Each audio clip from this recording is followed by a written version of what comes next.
Alright, so I figured it's a nice day. The light is good, it's sunny, randomly hot.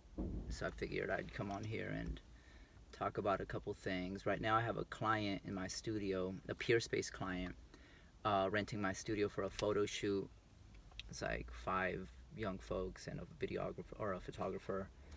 And so for the next 2 hours, I'm just kind of chilling while they use my space. I got all my stuff, like half my stuff in here, the rest is at home. That whenever I have a Peerspace client, I have to take out all my music gear and monitors and whatnot, and give them an empty space.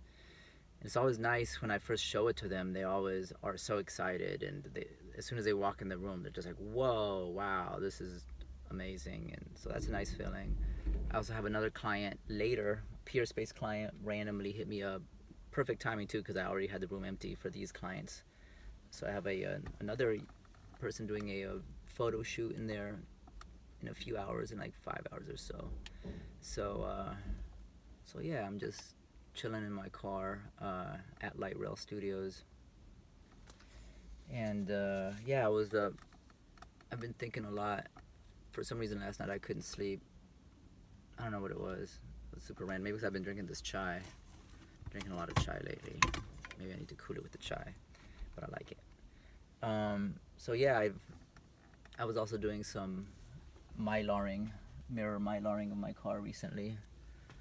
Whenever I saw videos, I would get mirror conscious of the areas that weren't mylared. So I'm trying to, like, I did a little bit of this on the sides, and yeah, it's such a interesting feeling to ride around in this mirror light chariot.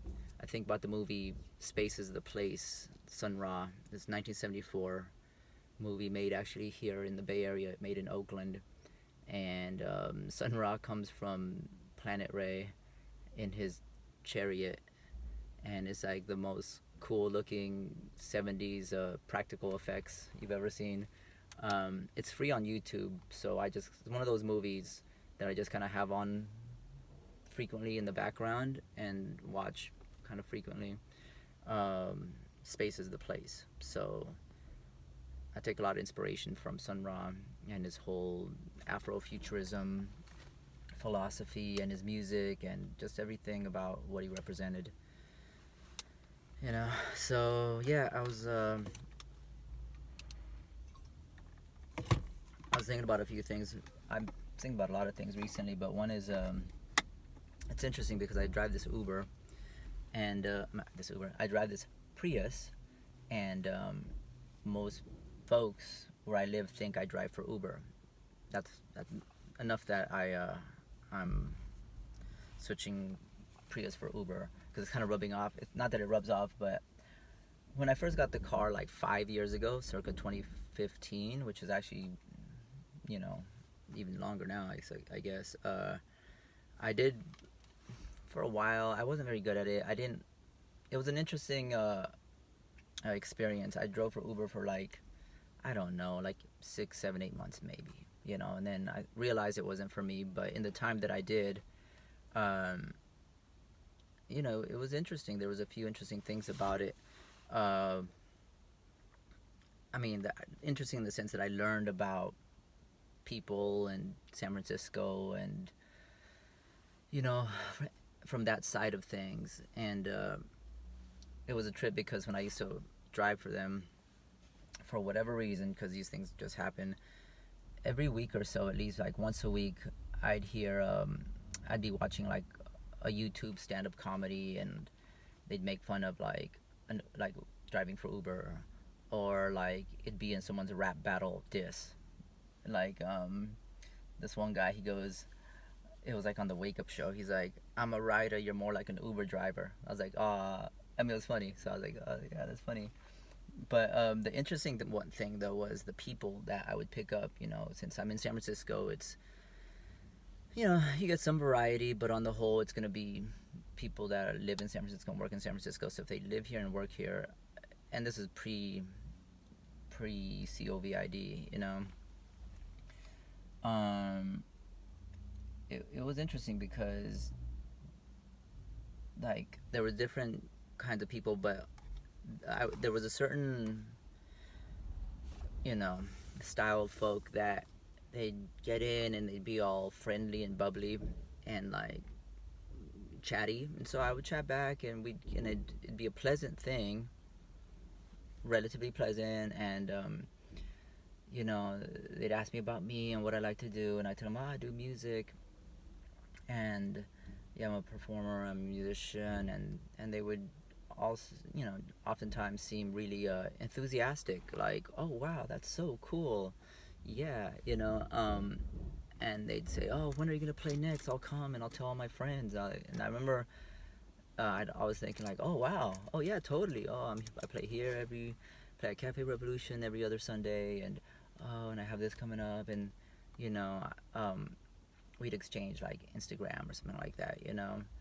But the ironic thing was, or the interesting thing was that not one ever actually came. Not that I was even. It's just one of those things you get used to it. You invite people, they may or may not come, but you don't think about it. But over time, I realized it was a thing where you know, I think I had like kind of made a friend, someone who was cool, and I, you know, I just didn't think too much of it, but figured, oh, cool, that person was cool, and I'd hit him up and be like, oh, by the way, yeah, so here's the spot I was telling you I'm playing at, and here's the thing I'm playing, and here's what. Never hear back, like not even once, you know. And after a few times, I just still didn't make much of it, but eventually I got it. I was like, oh, okay, I get it. All right, yeah, it's just. Huh. I mean, I don't know what the real story. They could have gone on to perish right after I dropped them off, and that's why. But realistically, though, you know, I basically got it. It was like, ah, okay, they want to feel like they're nice, such nice people because they're, you know, so friendly with the Uber driver, you know. Um, and but it was essentially fake. Not to say that it was always fake. Who knows?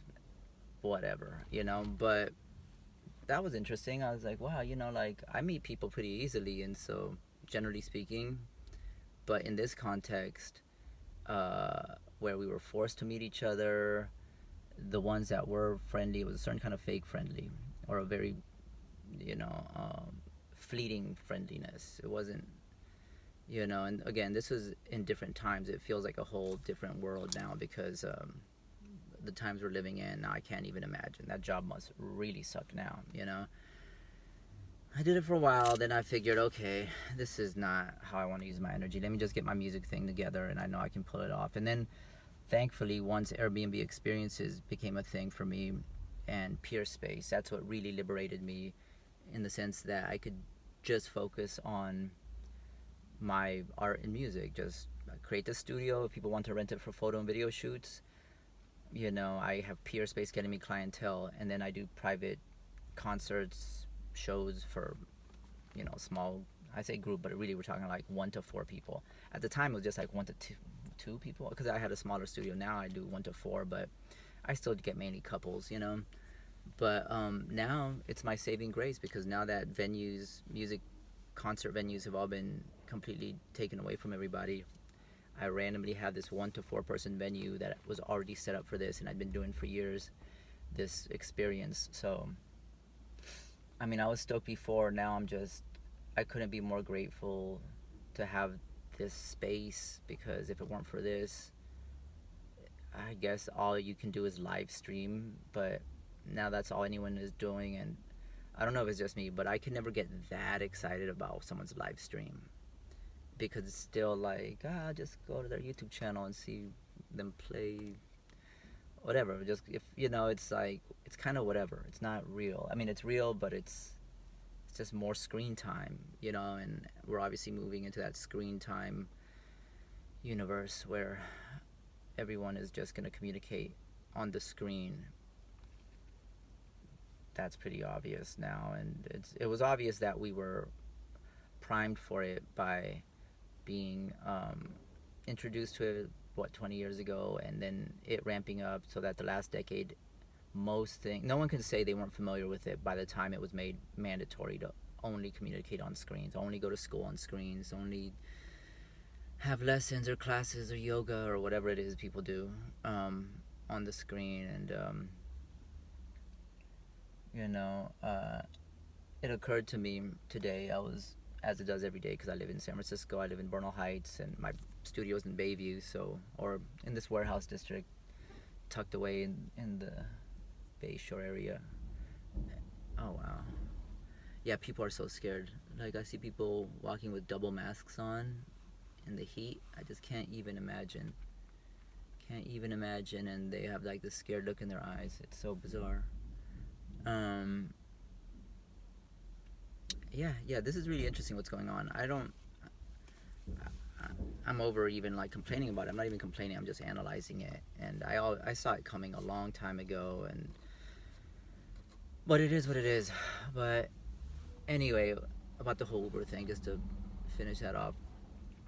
As of late, well, obviously I have a kind of like an art car sort of situation with my Uber, with my Prius. But the reason I keep saying Uber is because lately, and I've been reminded.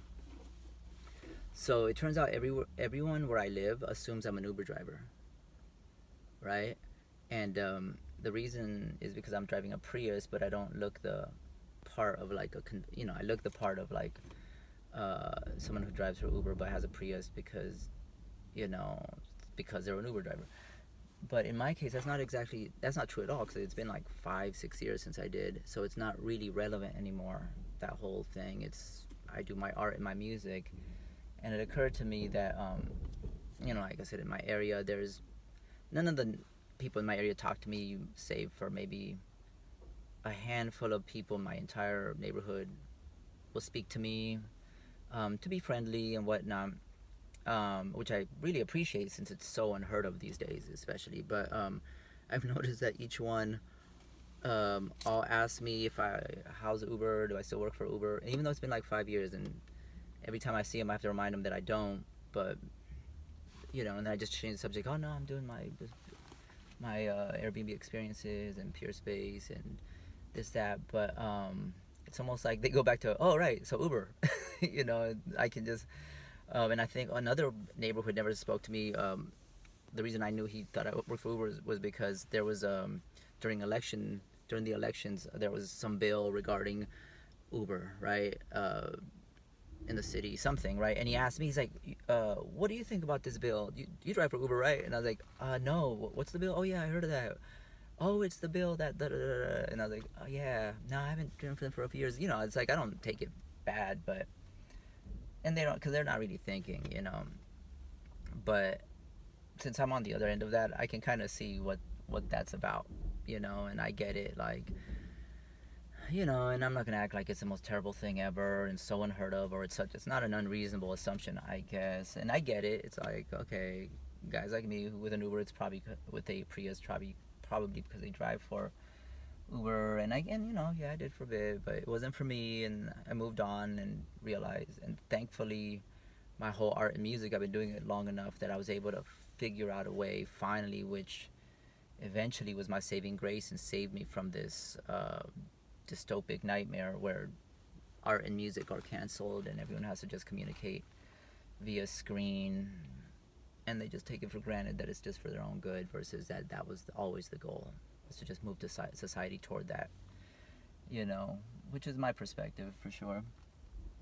But I'm not really tripping off of it. I'm not really tripping off of it because I have my own thing. But I'm more concerned for other people because they don't have what I randomly have. Not randomly. I mean, I dedicated my life to this for decades. So, is it? It's random in that way, I suppose, that I chose that. But most folks, they're just being, and I see it. I talk to people frequently about this and get an idea of where they are in their life and how they're dealing and coping, and a lot of folks aren't in a good place. They're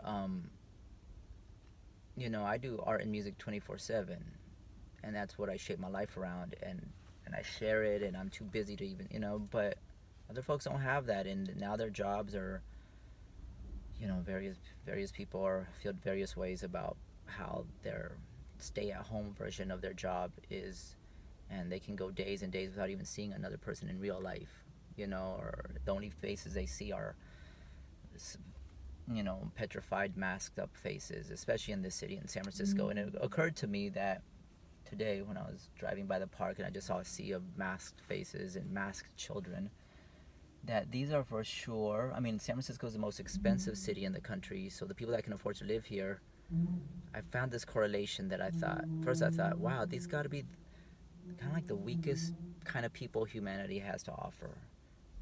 And that correlates with the fact that it's the most expensive city. It makes sense. Like if I were an alien from another universe, whatever, coming here, and if I had to guess where the weakest ones were, they would probably be in the most privileged, expensive city. The ones who can afford this, and so they're the most compliant, the most afraid, the most scared, and of course they're going to be the ones that are most into the tech and the whole social media. Like they probably work for the social media. They work for the machine, so they're the most plugged in, and the most in a city like this where we're just surrounded by water on three sides and just in the ultimate matrix labyrinth rat utopia experiment.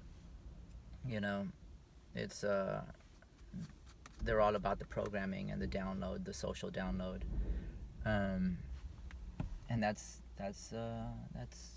it is what it is. You know, I mean, there's advantages to being here, but because it's, you know, it's a beautiful place, but it's no longer the free spirited bohemian tolerant and any of that. It's just like it's we're in the phase of behavioral sync that the rat utopia experiments found that happened when they did this with rats in the 50s, 60s, and 70s. Put them in a city for rats with all the food, no natural predators.